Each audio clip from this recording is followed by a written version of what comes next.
All our Igbo celebrities, Nollywood celebrities, our Igbo music stars, our social media millionaires and billionaires, all these Igbo celebrities, all of them, almost all of them, now busy in their pages, in their social platforms, they post an article to sympathize with Mazi Nnamdi Kanu. As a matter of fact, about 90% of our Igbo celebrities are better go in their pages, they one thing or the other, they fejuru phone in pretense on a far love Nnamdi Kanu, on anga atụrụ Mazi Nnamdi Kanu na-ewofe iwe. The exact definition of medicine after death. Almost 5 years, it came with June 2021. A kidnapper Mazi Nnamdi Kanu were low today. All these our music stars, Nollywood stars, social media billionaires and trillionaires, none of them has ever spoken or done anything in solidarity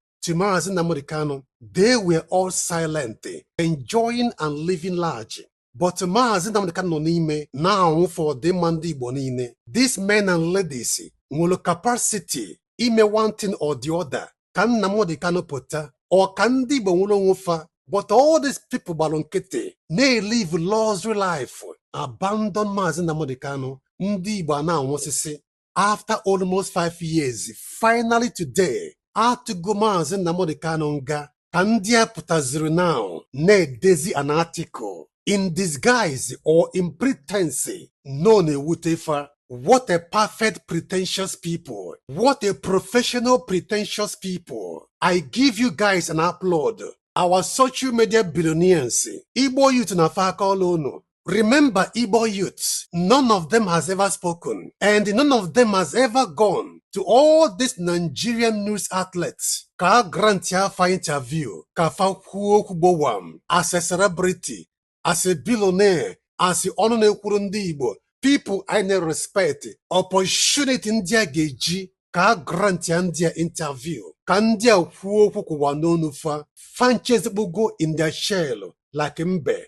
Onye nwere time ịgụ all this message abụọ na taa fa na-post in their pages just to pretend ka ọ dịkwa ka o nwere nke ndelu. Unu dị serious ifolo ife ahụ unu melụ in 2023 for Peter Obi. Oge ahụ unu ncha lead the campaign for Peter Obi. All our celebrities, somebody like Don Jazzy, P-Square, Flavor, all our Nollywood stars, unu ncha pụtara together in one voice, campaign Obi, protest ala Obi, because unu dị interested for one Nigeria. Ọ bụrụ na na-ewutu unu n'eziokwu na aka ji Mazi Nnamdi Kanu, mekwa na ife anwa unu melụ Peter Obi in 2023. Mekwalụ na ya Mazi Nnamdi Kanu now. Unu mee ya within 1 month, Nnamdi Kanu ga-apụta because unu nwere voice, a low models. Ọ bụla ịga in your social platform na-ejela anyị 1 or 2 messages. You guys maalụ ma na-eche kemgbe ka atụọ Nnamdi Kanu nga ka ịbịazi igosi fake love. Ụmụnne m ndị Igbo dịrọ mma and we must condemn it collectively. All our Igbo social media billionaires, all our Igbo music stars, and all our Nollywood celebrities, yere wun megbu unu. Chineke mere unu nche ebere and the Virgin Mary nyere unu nche aka. After ka atụziri ya nga, unu abịazi igosi una fake love. Ọna ọbụla ya bụ ife a ndị Igbo na-ekwusi, abịa n'ilu achịa gị ọchị, abịa n'azụ aja gị ike. Unu na-achị Mazi Nnamdi Kanu ọchị because oge ọ nidele unu agafego.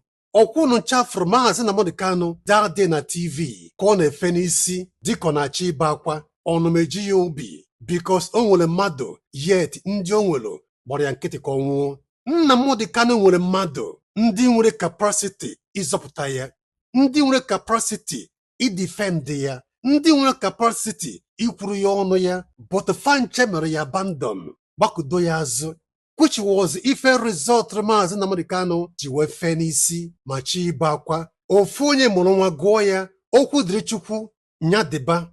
Nsogbu adịlọ. God is watching. Atụgo Mazi Nnamdi Kanu nga.